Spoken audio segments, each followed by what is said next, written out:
Lesson को शुरुआत करने से पहले मैं आप लोगों को अपने जेईई के पेड प्लान के बारे में बताना चाहता हूँ। बेसिकली हम लोगों ने 4 सब्जेक्ट के लिए अपने पेड प्लान लॉन्च किए हैं, जो कि RBWM, IEFS, PPB and AFM। इन चारों सब्जेक्ट के लिए पेड कोर्स है। इस पेड कोर्स में आपको quick revision session, unit wise theory, unit wise MCQs के वीडियोज़ और PDF मिलेंगे। यदि आप इस प्लान को, हमारे पास 2 प्लान है जिसमें से आप कोई भी ऑप्ट कर सकते हैं। यदि आपको वीडियोस PDF दोनों चाहिए तो ₹500 पर सब्जेक्ट पड़ेगा। यदि केवल PDF चाहिए तो ₹200 पर सब्जेक्ट पड़ेगा। और यदि आप कॉम्बो पैक लेंगे यानी सबको कंबाइंड लेंगे तो आपको 10% का ऑफर है। डिटेल जानकारी आप मुझे इस नंबर पर देखिए दोस्तों, ये है आपका ये एक टेबल फॉर्मेट है। तो देखिए सबसे पहले इसे हम लोग तीन पार्ट में डिवाइड करते हैं। ठीक है दोस्तों, अब देखिए यहाँ से एक लाइन खींचते हैं हॉरिजॉन्टल, और यहाँ से भी एक लाइन खींचते हैं हॉरिजॉन्टल।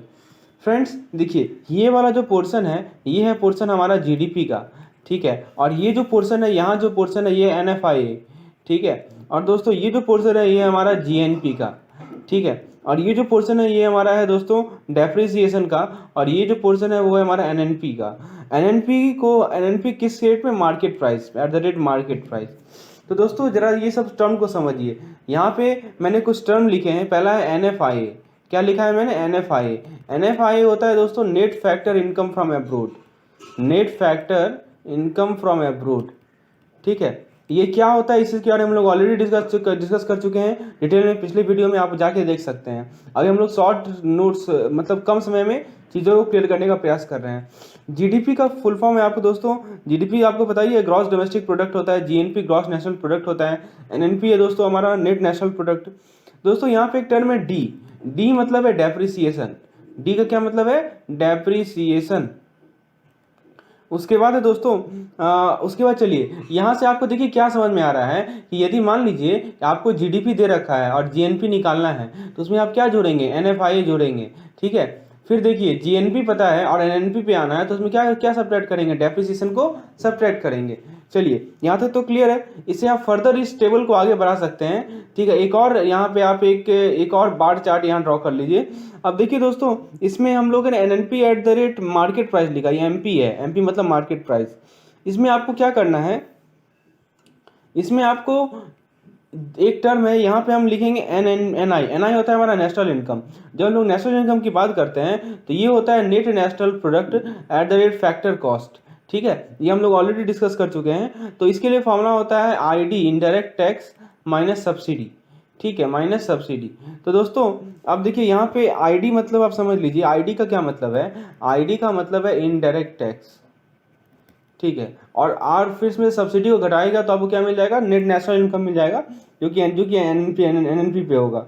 ठीक है दोस्तों, उसके बाद इसे आप एक और लेवल पे ले जा सकते हैं। आगे एक लेवल हम इसे और बढ़ा सकते हैं। अब देखिए यहाँ पे क्या होगा, यहाँ पे हम NI से हम आ सकते हैं PI पे। PI क्या होता है दोस्तों? तो PI होता है हमारा पर्सनल इनकम। PI क्या होता है दोस्तों? Personal income. कैसे आ सकते हैं पर्सनल इनकम पे? तो दोस्तों पर्सनल इनकम पे आने के लिए आप देखिए एक टर्म है UP, ठीक है, प्लस NIH प्लस CT। ये UP NIH CT क्या है? UP मतलब समझिए। ठीक है, UP मतलब होता है अनडिस्ट्रीब्यूटेड प्रॉफिट। UP मतलब होता है अनडिस्ट्रीब्यूटेड प्रॉफिट। ठीक है, उसके बाद एक टर्म में NIH का मतलब समझिए।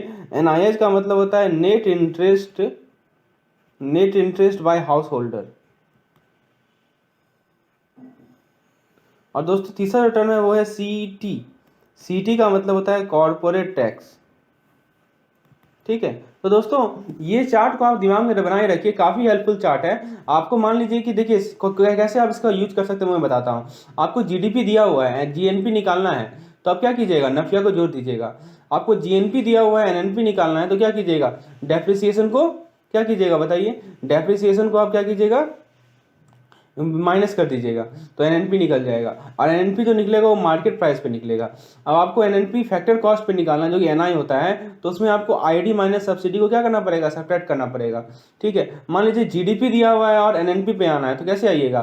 तो देखिए नफिया लेना है और डेप्रिसिएशन लेना है, दोनों को लेना है। तो इस चार्ट का यूज़ आप बार बार कर सकते हैं, इसे ध्यान में रखिएगा इस चार्ट को।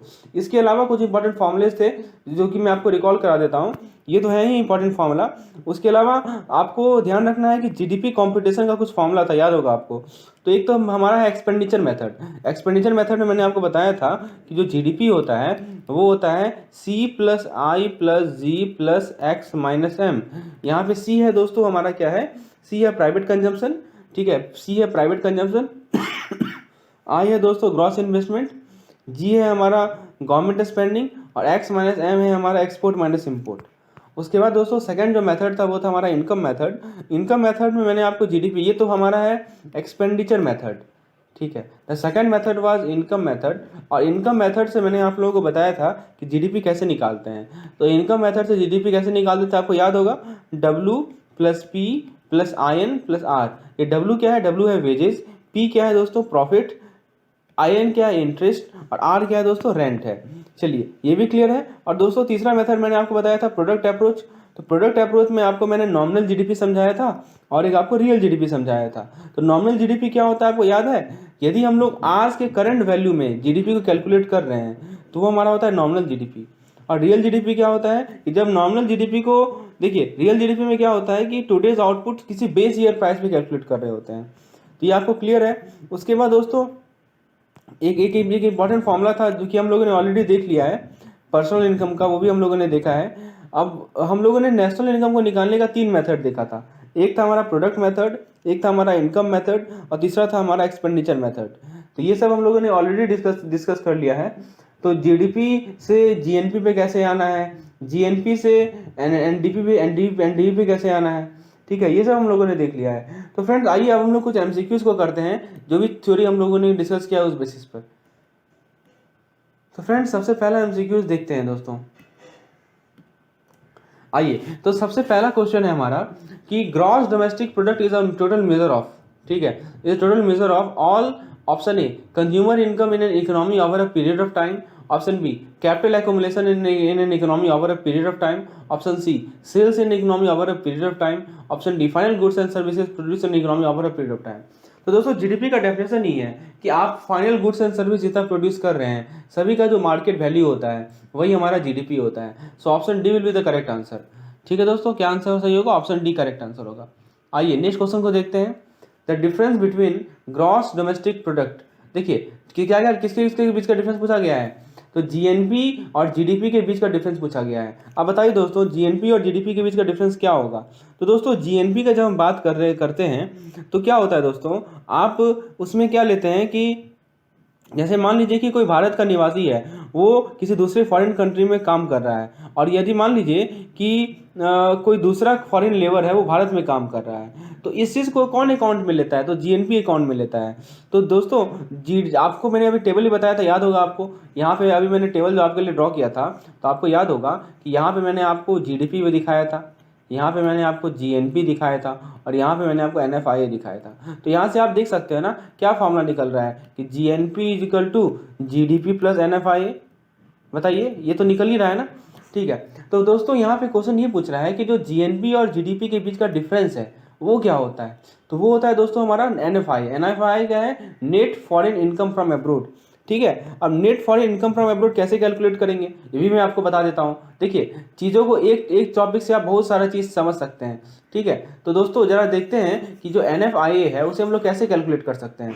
तो एनएफआईए को कैलकुलेट करने का फॉर्मूला मैं आपको बता देता हूँ, बहुत सिंपल है। एनएफआईए का कैलकुलेट यदि करना है तो आप क्या कीजिए कि जो इनकम अर्न, देखिए इसका फॉर्मूला होता है income earned bye foreign is by Indian resident, income earned by Indian resident मतलब भारतीय निवासी, ठीक है, in foreign country, in foreign country. तो भारतीय निवासी दूसरे देश में जो इनकम अर्न कर रहे हैं उसको आप लोग लिख लीजिए, उसमें से सब्ट्रैक्ट क्या कर दीजिए, उसमें सब्ट्रैक्ट कर दीजिए income earned bye foreign resident in India, foreign resident in India. तो देखिए दोस्तों ये पहले हम लोग क्या लिख रहे हैं कि जो भारतीय निवासी हैं वो फॉरेन कंट्री में कितना इनकम अर्न किए उसे पहले लिखना है, और जो फॉरेन कंट्री के निवासी है वो भारत में आके कितना इनकम उनके उसे बाद में लिखना है, और दोनों को घटा देना है, तो आपको NFIA मिल जाएगा।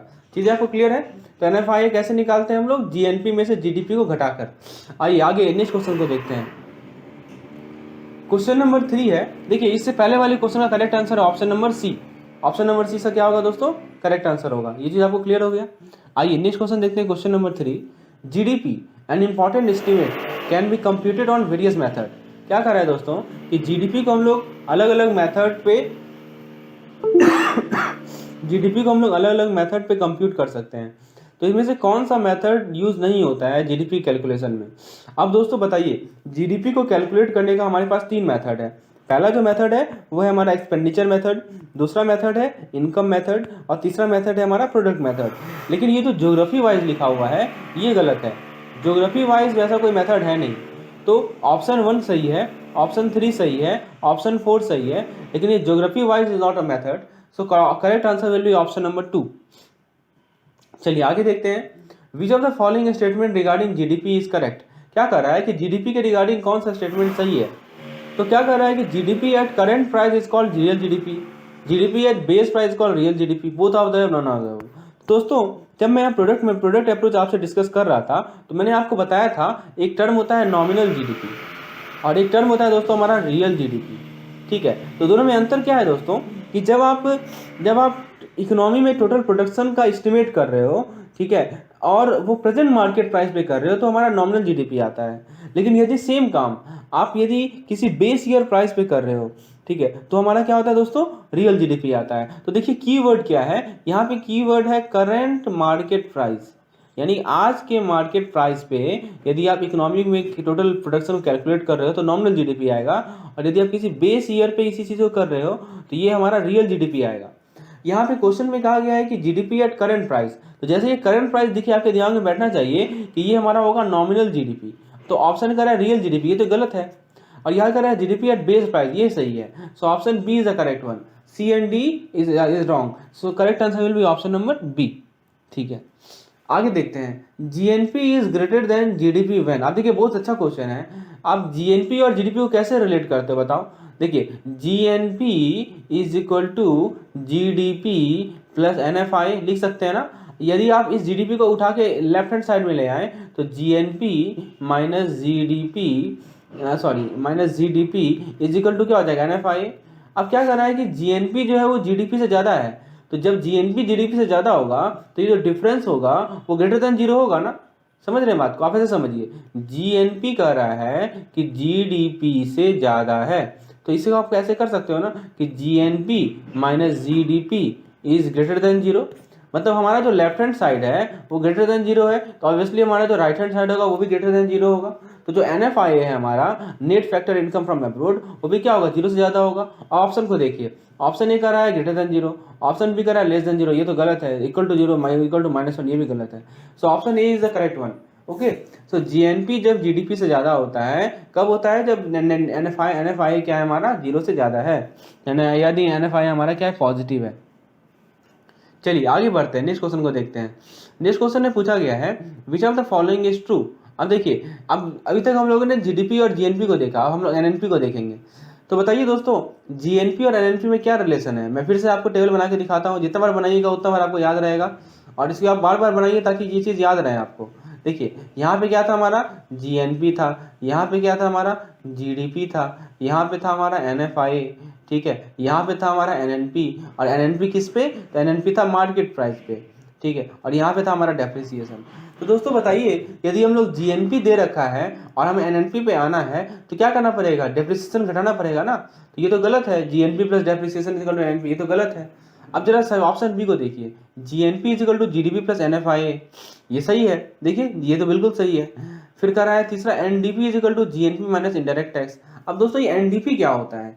NDP होता है दोस्तों नेट डोमेस्टिक प्रोडक्ट। NDP क्या होता है दोस्तों? Net domestic product. तो नेट डोमेस्टिक प्रोडक्ट पे आने के लिए आपको GDP में GNP में से इंडायरेक्ट टैक्स को माइनस करना होगा, ये गलत है, ठीक है, और NNP इक्वल टू DGP, ये भी गलत है। सो करेक्ट आंसर क्या है दोस्तों? Option number B. ठीक है, आगे देखते हैं। आप बहुत अच्छा क्वेश्चन है ये वाला। इसमें क्या पूछा जा रहा है आपसे कि if indirect tax in economy are increase, यदि इनडायरेक्ट टैक्स को बढ़ा दिया जाए तो इनमें से कौन सा सही है। अब दोस्तों आपको पता है एक होता है हमारा फैक्टर कॉस्ट और एक होता है हमारा मार्केट प्राइस, ठीक है। तो दोनों के बीच का बेसिक डिफरेंस आपको क्लियर होना चाहिए कि फैक्टर कॉस्ट और मार्केट प्राइस के बीच का बेसिक डिफरेंस क्या है। कब हम लोग देखिए मार्केट प्राइस का, जब हम लोग मार्केट प्राइस का बात कर रहे हैं तो किसी भी कोई भी वस्तु है या कोई भी सर्विस है उसका जो प्राइस है जो अभी मार्केट में ऑफर किया जा रहा है वो होता है हमारा मार्केट प्राइस। लेकिन जब हम लोग फैक्टर कॉस्ट करते हैं तो देखिए इसमें हम लोग क्या करते हैं कि मान लीजिए कोई प्रोडक्शन है, उस प्रोडक्शन को होने में कुछ फैक्टर्स हैं, जैसे कि आप ले लीजिए लैंड हो गया, लेबर हो गया, कैपिटल हो गया, एंटरप्रेन्योर हो गया, तो ये सभी के सभी हमारे फैक्टर्स हैं। तो हम लोग क्या करते हैं कि इन सभी फैक्टर का कॉस्ट को कैलकुलेट कर लेते हैं, जिसके द्वारा हम लोग टोटल प्रोडक्शन के कॉस्ट को निकालते हैं, ठीक है। तो दोनों में अंतर समझ में आया आपको। अब देखिए जीडीपी एट फैक्टर कॉस्ट और जीडीपी एट मार्केट प्राइस में एक रिलेशन है। वो क्या रिलेशन है वो भी आप समझ सकते हैं, काफी आसान है। देखिए आपको ये चार्ट याद है ना, ये चार्ट जो कि मैंने आपके लिए ड्रॉ किया था, मैं फिर से यहाँ पे ड्रॉ कर रहा हूँ। देखिए इस चार्ट को आप बार बार यूज कीजिए, आपका कंसेप्ट एकदम क्रिस्टल क्लियर हो जाएगा। देखिए दोस्तों जीडीपी, हाँ, तो आप इसे आप लोग ड्रॉ कर सकते हैं यहाँ पे। देखिए कुछ इस प्रकार का टेबल था, टेबल मैंने बनाया है, ठीक है। यहाँ पे मैंने लिखा है जीएनपी, यहाँ पे मैंने लिखा है एनएनपी, ठीक है, eight the rate market price, यहाँ पे लिखा है मैंने डेप्रिसिएशन, और फिर इसे आगे बढ़ाया था, याद होगा आपको, यहाँ पे लिखा था मैंने आईडी माइनस सब्सिडी, और यहाँ पे लिखा था मैंने NNP eight the rate factor cost, ठीक है। तो दोस्तों एनएनपी रहे चाहे जीएनपी रहे चाहे जीडीपी रहे, सबके लिए सेम फॉर्मूला है। अब जरा बताइए यदि हमको मार्केट प्राइस पे एनएनपी दिया हुआ है तो हमें यदि फैक्टर कॉस्ट निकालना है तो उसमें इनडायरेक्ट टैक्स माइनस सब्सिडी घटाना पड़ेगा ना। सेम चीज़ है, सेम चीज़। यदि मान लीजिए कि जीडीपी आपको दे रखा है eight the rate market price, ठीक है, तो वो क्या हो जाएगा, वो हो जाएगा जीएनपी, ठीक है, वो हो जाएगा आपका दोस्तों, वो आपका हो जाएगा जीडीपी, वो हो जाएगा GDP at the rate factor cost plus indirect tax minus subsidy, ठीक है दोस्तों। ये इसका फॉर्मूला होगा। अब देखिए इसी फॉर्मूले को हम लोग यूज करेंगे इस क्वेश्चन में। इस क्वेश्चन में क्या कर रहा है कि यदि इनडायरेक्ट टैक्स को बढ़ा दिया जाए तो क्या होगा। आप जरा देखिए इस फॉर्मूले को, देखिए मैं फॉर्मूले को यहाँ लिख रहा हूँ दोस्तों, इस फॉर्मूले को मैं यहाँ नोट कर रहा हूँ कि GDP MP is equal to GDP FC plus indirect tax minus subsidy, ठीक है। अब आप इसे बढ़ा रहे हो, ये जो आईटी है, आईटी जो इनडायरेक्ट टैक्स है, इसके आप बढ़ा रहे हो, तो इसे आप बढ़ाओगे तो क्या होगा कि ये बढ़ेगा क्या, ये बिल्कुल नहीं बढ़ेगा, लेकिन ये बढ़ जाएगा। जीडीपी एट एमपी क्या हो जाएगा हमारा, बढ़ जाएगा, ठीक है। तो ऑप्शन नंबर ए का रहा है कि GDP at factor cost increases, ये गलत है। ऑप्शन बी का रहा है कि GDP at factor cost decreases, ठीक है दोस्तों, ये भी गलत है। ऑप्शन सी का रहा है कि GDP at market price increases, ये सही है, ठीक है। तो थर्ड ही केवल सही है, बाकी सभी के सभी क्या है, गलत है, क्योंकि इनडायरेक्ट टैक्स बढ़ाने से हमारा जो जीडीपी एट मार्केट प्राइस है वो बढ़ेगा। So option C will be the correct answer. समझ में आया आपको। आगे नेक्स्ट क्वेश्चन देखते हैं, नेट नेशनल इनकम। देखिए बहुत बढ़िया क्वेश्चन है, नेशनल इनकम क्या होता है दोस्तों। तो अभी मैंने आपको बताया था जो नेशनल इनकम होता है, इस NNP eight the rate factor cost को ही हम लोग नेशनल इनकम कहते हैं। मैं फिर से बता दूं, ये जो देखिए ये जो टेबल आपको याद है ना, तो आधा से ज़्यादा क्वेश्चन आपको यहीं से बन जाएगा, इसलिए मैं बार बार इस टेबल पर आपको समझाने का प्रयास कर रहा हूँ। इसे आप लोग दिमाग में बैठा लीजिए। यहाँ पे जीडीपी होता है, यहाँ पे होता है एनएफआई, ठीक है, इसे आप लोग बनाइएगा तो बार बार रिपीट करने का जरूरत। देखिए ये जो नेशनल इनकम होता है ना, वो होता है हमारा NNP eight the rate factor cost. NNP क्या है, net national product at the rate factor cost, ठीक है। तो क्वेश्चन को जरा पढ़िए, क्वेश्चन में क्या कहा गया है कि national income is the net national product at the market price, गलत है। Net national product at the factor cost, ये सही है। Net domestic product at the market price, गलत है। Net domestic product factor cost, ये भी गलत है। तो दोस्तों करेक्ट आंसर है इसका ऑप्शन नंबर बी, यानी net national product at the factor cost. आइए आगे देखते हैं। अब देखिए क्या कह रहा है कि आपको एनएनपी निकालना है। यदि एनएनपी निकालना है और जीएनपी दिया गया है तो क्या डिडक्ट करेंगे। आप बताइए, इस टेबल को देखिए जरा। देखिए आपको क्या दिया हुआ है, पढ़िए क्वेश्चन को। आपको दिया हुआ है क्वेश्चन में कि जीएनपी में से क्या डिडक्ट करेंगे ताकि हमें एनएनपी मिले। जीएनपी कहाँ पे है, जरा खोजिए तो। जीएनपी है यहाँ पे, एनएनपी पे आना है, तो क्या डिडक्ट कर रहे हैं, डेप्रिसिएशन घटा रहे हैं ना। तो जीएनपी में से डेप्रिसिएशन यदि घटा रहे हैं तभी तो हम लोग एनएनपी पे आ रहे हैं, ठीक है दोस्तों। तो डेप्रिसिएशन को घटाना पड़ेगा। तो दोस्तों डेप्रिसिएशन को बोलिए तो लॉस होता है दोस्तों, ठीक है। डेप्रिसिएशन बोलिए या लॉस बोलिए, दोनों सेम चीज़ है। तो आपको क्या करना है कि जीएनपी में से लॉस को यदि घटाएंगे तो हमें मिल जाएगा एनएनपी। यही तो क्वेश्चन पूछा जा रहा है। So option D will be the correct answer of this question. आइए आगे देखते हैं। क्वेश्चन नंबर 10 हमसे पूछा जा रहा है the value of output at the market price after adjusting for the effect of indirect tax and subsidy on the price is called.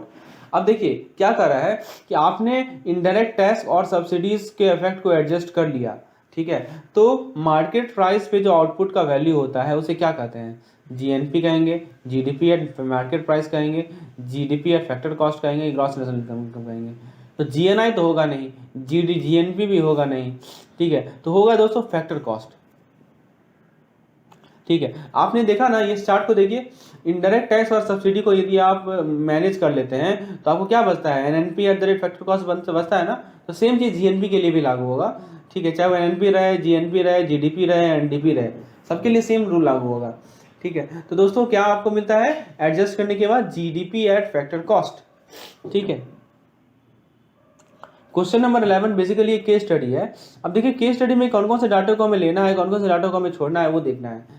पहले हमें कंजम्पशन दे रखा है यानी सी दे रखा है, ग्रॉस इन्वेस्टमेंट दे रखा है यानी आई दे रखा है, गवर्नमेंट स्पेंडिंग यानी जी दे रखा है, एक्स दे रखा है, एम दे रखा है, इनडायरेक्ट टैक्स यानी कि आईटी दे रखा है, सब्सिडीज मतलब कि सब्सिडी दिया हुआ है, compensation of employ property income, net receivable from abroad, और फिर total capital gain from overseas investment दे रखा है। ये सभी डाटा हमें दी गई है। अब आइए जब क्वेश्चन को तो देखिए पहला क्वेश्चन है और एक और से दिया हुआ है, income earn by foreign national domestically is ₹800,000। पहला क्वेश्चन है कैलकुलेट जीडीपी। तो दोस्तों जीडीपी निकालने का हमारे पास 3 मेथड है, आपको पता है ना, हमारे पास जीडीपी निकालने का 3 मेथड है। लेकिन क्या हमें दिया हुआ है उस बेसिस पे हम लोग जीडीपी निकालेंगे। तो यहाँ पे हमें कंजम्पशन दिया रखा है यानी कि हमें एक्सपेंडिचर मेथड को यूज करना है। तो एक्सपेंडिचर मेथड में क्या फॉर्मूला होता है? GDP is equal to C plus I plus G plus X minus M. तो बताइए सी कितना है, जरा देखिए। तो सी है अपना 62,000, तो लिख दीजिए 62,000, ठीक है। कितना लिखेंगे हम लोग? 62,000, ठीक है। आई कितना है हमारा? आई है हमारा गवर्नमेंट इन्वेस्टमेंट 46,000, इट इज़ 46,000, ठीक है। तो इसे हम लोग लिख देते हैं 46,000। फिर जी कितना है हमारा? गवर्नमेंट स्पेंडिंग है 14,000, ठीक है। तो गवर्नमेंट स्पेंडिंग हो गया दोस्तों हमारा 14,000, तो 14 के लिख देते हैं, ठीक है। एक्स कितना है हमारा? एक्सपोर्ट कितना है? तो एक्सपोर्ट है दोस्तों 96,000 का। So export is how much? Export is 96,000। और हमारा इंपोर्ट कितना है? तो इंपोर्ट है दोस्तों 72,000 का। सो इंपोर्ट इज हाउ मच? 72,000। तो यहाँ पे मिले 7,000। तो दोस्तों इसे आप लोग कैलकुलेट कीजिए। देखिए 62,000 प्लस 46,000 प्लस 14, तो दोस्तों ये दोनों को जोड़िएगा तो आपको मिल जाएगा 60,000, ठीक है। और दोस्तों 96 में से 72 यदि घटाइएगा तो आपको मिल जाएगा 24, ठीक है। तो कुल मिलाकर आप 62, 60 और 24 को जोड़ दीजिए तो हो जाएगा 6 से 12 14, 146 के यानी 146,000। So option B will the correct answer, ठीक है। आपको फॉर्मूला पता है, आपको बस पुट करना है वैल्यू को तो करेक्ट आंसर मिल जाएगा। So option B will the correct answer. आप देख सकते हैं यहाँ पे हमने कैलकुलेशन कर रखा है। अब दोस्तों इसी क्वेश्चन का सेकंड पार्ट है calculate GDP at cost factor यानी फैक्टर कॉस्ट। अब देखिए दोस्तों जीडीपी एट फैक्टर कॉस्ट निकालना है, कैसे निकालेंगे? एक बार इस टेबल को देखिए, मैं फिर से रिपीट कर रहा हूँ दोस्तों, इस टेबल को बार बार रिपीट कर रहा हूँ ताकि आपके दिमाग में बैठ जाए। देखिए ये टेबल है हमारा, तो हमें क्या करना है, हमें इसे 3 पार्ट में डिवाइड करना है। हमें यहाँ पे जीएनपी है, यहाँ पे हम लोगों ने एनएनपी। आप एक काम कीजिए, यहाँ पे जीडीपी लिख दीजिए, GDP at the rate market price.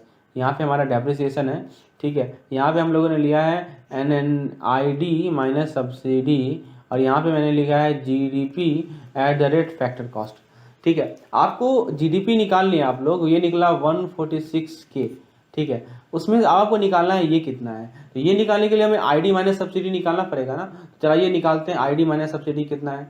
तो दोस्तों आईडी कितना क्वेश्चन में दिया हुआ था, देखिए तो आईडी कितना है, इनडायरेक्ट टैक्स कितना है, तो वो है 15,000, और सब्सिडी कितना है 8,000। तो आईडी माइनस सब्सिडी कितना हो गया बताइए? तो आईडी माइनस सब्सिडी यदि आप करेंगे, आप आईडी माइनस सब्सिडी करेंगे तो ये तो 15,000 है और ये 8,000 है, तो कितना हो जाएगा? 7,000 हो जाएगा ना। मतलब कि आप इस टेबल पे आ जाइए, तो ये इतना दूर जो है, इतना दूर, ये हो गया आपका 7,000। कितना हो गया दोस्तों? 7K total. देखिए समझिए, ये है आपका टेबल, ठीक है, ये टेबल है, ठीक है। और यहाँ से ये इतना दूर है, ठीक है। ये है टोटल यहाँ तक, ये वाला रीजन है 146K, ठीक है। और ये है हमारा 7K, इसमें से ये निकालना है तो माइनस कर दीजिए, तो कितना हो जाएगा? 146 माइनस 7 यानी कि 139K। ठीक है, तो हमारा करेक्ट आंसर होगा फैक्टर कॉस्ट जीडीपी का 139K। तो option A will be the correct answer. कौन सा सही है दोस्तों? ऑप्शन ए हमारा करेक्ट आंसर है। सो 12 का ऑप्शन नंबर ए। चीज़ें आपको क्लियर हो रही हैं? आपको जीएनपी निकालने का दिया है, तो फिर से आ जाइए टेबल पे। देखिए टेबल को कैसे यूज करना है वो मैं आपको बता रहा हूँ। देखिए फिर से मैं इसे इरेज करता हूँ, ठीक है। अब आप देखिए जीएनपी निकालने का रहा है ना, ठीक है, तो जीएनपी कैसे निकलेगा, मैं फिर से इसे रिपीट करता हूँ। देखिए जीएनपी निकालने के लिए इस टेबल को आप यूज कर सकते हैं।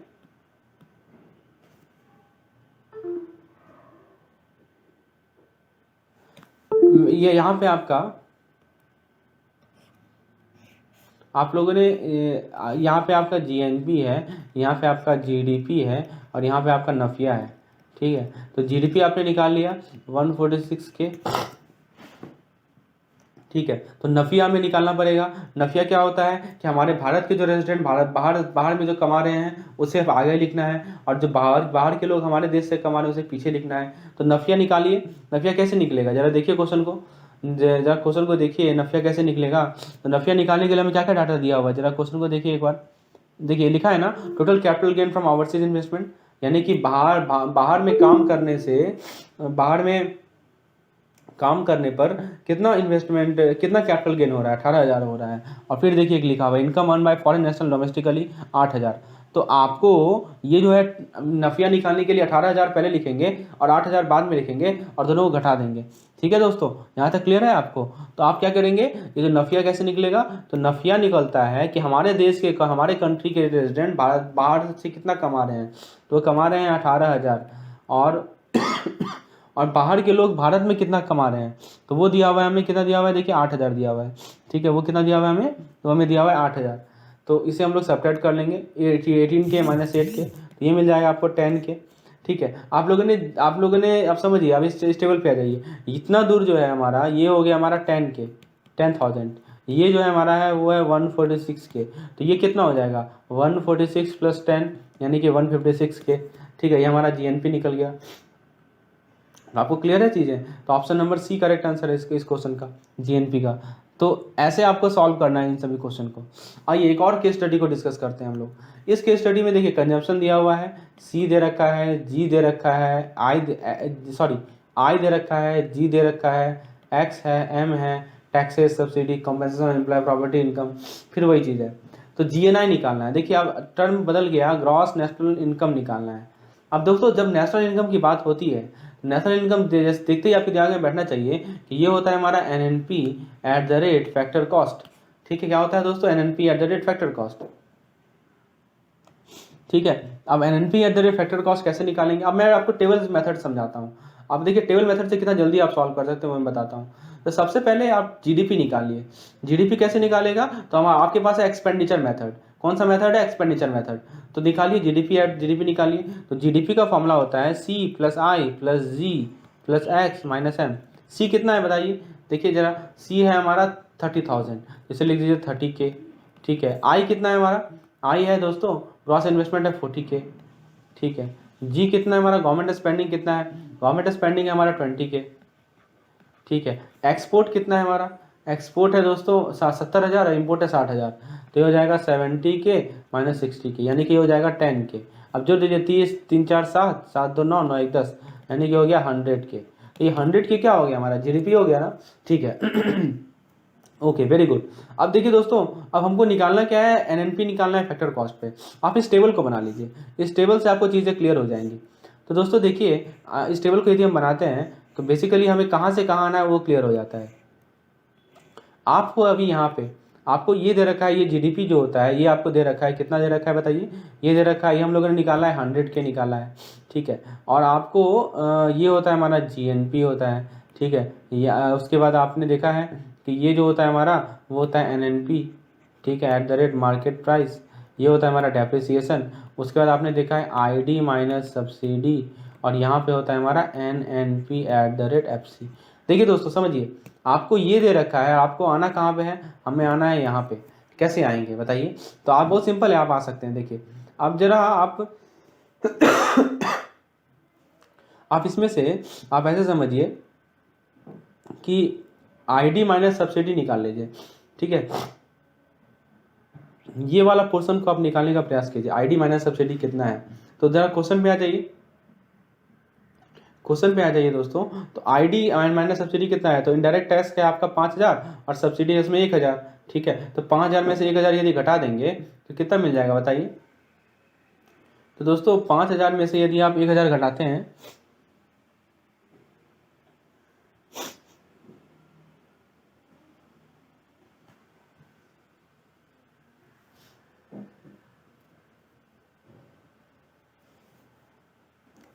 तो फ्रेंड्स देखिए, जो जीएनआई का फॉर्मूला है वो है हमारा GDP plus tax minus subsidy, ठीक है। GDP plus tax minus subsidy plus compensation of employ net receivable from abroad plus property income. तो इसमें आप यदि पुट करेंगे तो आपको मिल जाएगा ये 1,05,000। तो इस प्रकार से हम लोगों ने जीएनआई निकाल लिया, GDP plus tax minus subsidy plus compensation of employ plus property income. तो ये हमारा फॉर्मूला किसका है, जीएनआई का। इसे आप लोग नोट कर लेंगे, ये काफ़ी इंपॉर्टेंट फॉर्मूला है जीएनआई का, ठीक है दोस्तों।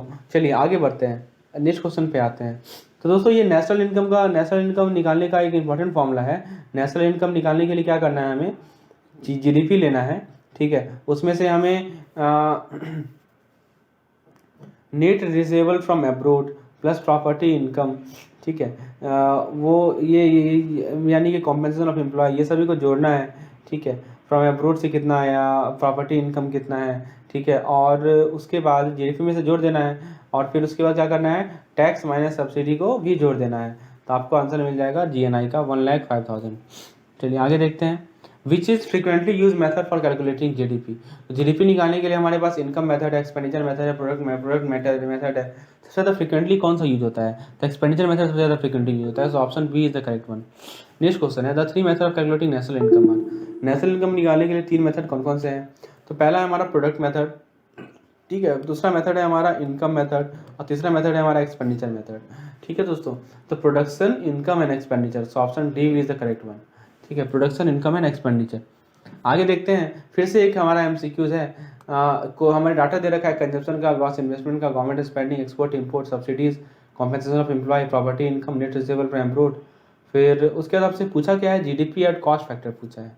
बहुत सिंपल क्वेश्चन है दोस्तों, जीडीपी एट कॉस्ट फैक्टर पूछा है। आप जीडीपी एट मार्केट प्राइस निकाल लीजिए। जीडीपी एट मार्केट प्राइस कैसे निकलेगा, सी plus I plus G plus X minus M. उसमें से आप क्या करेंगे, इंडायरेक्ट टैक्स माइनस सब्सिडी को घटा देंगे, तो आपको जीडीपी एट फैक्टर कॉस्ट निकल जाएगा। सेम चीज़ मैंने यहाँ पे किया है, आप एक बार खुद से ट्राई करें, आंसर मिल जाएगा। नेक्स्ट क्वेश्चन है, GDP at market price is sum total of consumption, investment, government spending and export. अब ये नेट एक्सपोर्ट क्या होता है दोस्तों, नेट एक्सपोर्ट का मतलब क्या होता है। तो नेट एक्सपोर्ट का मतलब हम लोग क्या लिखते हैं, एक्स माइनस एम लिखते हैं ना। एक्स हो गया एक्सपोर्ट और एम हो गया इम्पोर्ट, ठीक है। तो हो गया एक्सपोर्ट माइनस इम्पोर्ट, ठीक है। तो करेक्ट आंसर होगा दोस्तों इसका option number B. So X minus M is nothing but export minus import. ये आपको क्लियर है। आगे देखते हैं क्वेश्चन नंबर 19। क्वेश्चन नंबर 19 है हमारा, the method of calculating the national income as by the product method is otherwise known as. बहुत बढ़िया क्वेश्चन है। आपको पता है नेशनल इनकम निकालने के लिए हमारे पास एक मेथड है जिसे हम लोग कहते हैं प्रोडक्ट मेथड। प्रोडक्ट मेथड का 2-3 नाम है। देखिए, प्रोडक्ट मेथड का 2-3 नाम है। एक तो नाम है इसका आउटपुट मेथड, और एक और नाम है दोस्तों वैल्यू एडेड मेथड, ठीक है। तो दोस्तों यहाँ पे देखिए इनकम मेथड लिखा है, गलत है। फिर नेट आउटपुट मेथड, तो दोस्तों value added method, option B is the correct one, ठीक है। आगे देखते हैं, GDP at factor cost exceed GDP at market price. अब बताइए जीडीपी एट फैक्टर कॉस्ट और जीडीपी एट मार्केट प्राइस में क्या रिलेशन है। देखिए ये टेबल को देखिए, ठीक है। इस टेबल को देखिए, यहाँ पे मैं फिर से आपको रिपीट कर रहा हूँ इस चीज़ को, ठीक है। ये देखिए, ऐसे समझिए, ये है GDP at the rate market price, ठीक है। और यहाँ पे 2 पार्ट है, एक है हमारा आईडी माइनस सब्सिडी, और यहाँ पे है GDP at the rate factor cost. तो दोस्तों क्या कर रहा है कि ये वाला पोर्शन इससे ज़्यादा है। ये कब ज़्यादा होगा, कि जब इनडायरेक्ट टैक्स माइनस सब्सिडी जो है वो क्या होगा, लेस देन 0 होगा। समझ रहे हैं बात को। और लेस देन 0 है तो मतलब क्या होगा, आईडी जो है वो सब्सिडी से कम होगा, ठीक है। यानी कि सब्सिडी जो है वो इनडायरेक्ट टैक्स से ज़्यादा होगा, यानी कि ऑप्शन नंबर डी करेक्ट है। समझ में आ रहा है आपको कैसे ये चीज़ हुआ। तो दोस्तों इस चीज़ से समझना है कि जब हमारा सब्सिडीज डायरेक्ट टैक्स से ज़्यादा हो जाएगा तो ये जो डिफरेंस है वो नेगेटिव हो जाएगा, और नेगेटिव हो जाएगा तो क्या होगा कि GDP at the rate factor cost जो है वो GDP at the rate market price से ज़्यादा हो जाएगा। So option D is the correct one.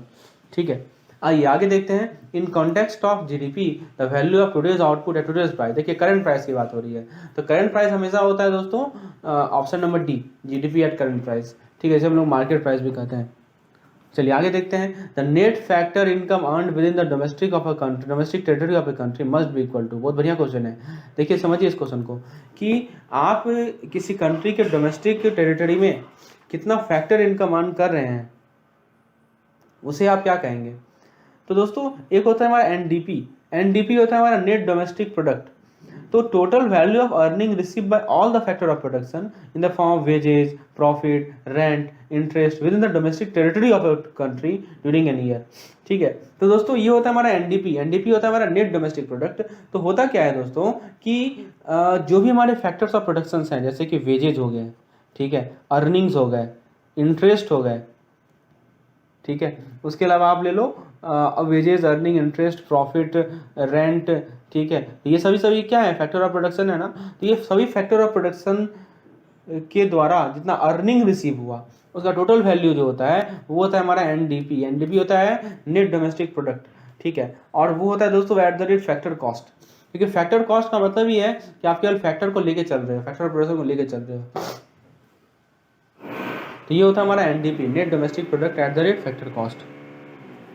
आप देखिए बहुत अच्छा क्वेश्चन है कि nominal GDP is output measure in dash price while real GDP is output measure in dash price. बताइए, नॉमिनल जीडीपी जब भी हम लोग बोलते हैं तो वो करंट प्राइस पे होता है, और रियल जीडीपी जब भी बोलते हैं हम लोग वो क्या होता है, फिक्स प्राइस पे होता है। So option B is the correct one. ठीक है दोस्तों, तो फ्रेंड्स ये था हमारा आज का लेसन। होपफुली आपने लेसन को एंजॉय किया होगा। तो फ्रेंड्स 23 क्वेश्चन हम लोगों ने डिस्कस किया है, साथ ही साथ कुछ इंपॉर्टेंट एमसीक्यूज, कुछ इंपॉर्टेंट हमारा फॉर्मूलेस को डिस्कस किए हैं। तो दोस्तों यदि लेसन पसंद आया हो तो एक लाइक जरूर कीजिएगा, चैनल को सब्सक्राइब कीजिए और मैक्सिमम से मैक्सिमम इसे शेयर कीजिए। पुराने वीडियोस को देखने के लिए यहाँ पे आपको लिंक मिलेगा, और यदि आपको इस सभी वीडियोस का पीडीएफ चाहिए तो नीचे आपको एक व्हाट्सएप नंबर मिलेगा जिस पर आप मुझे संपर्क कर सकते हैं। आज के लिए इतना ही, धन्यवाद।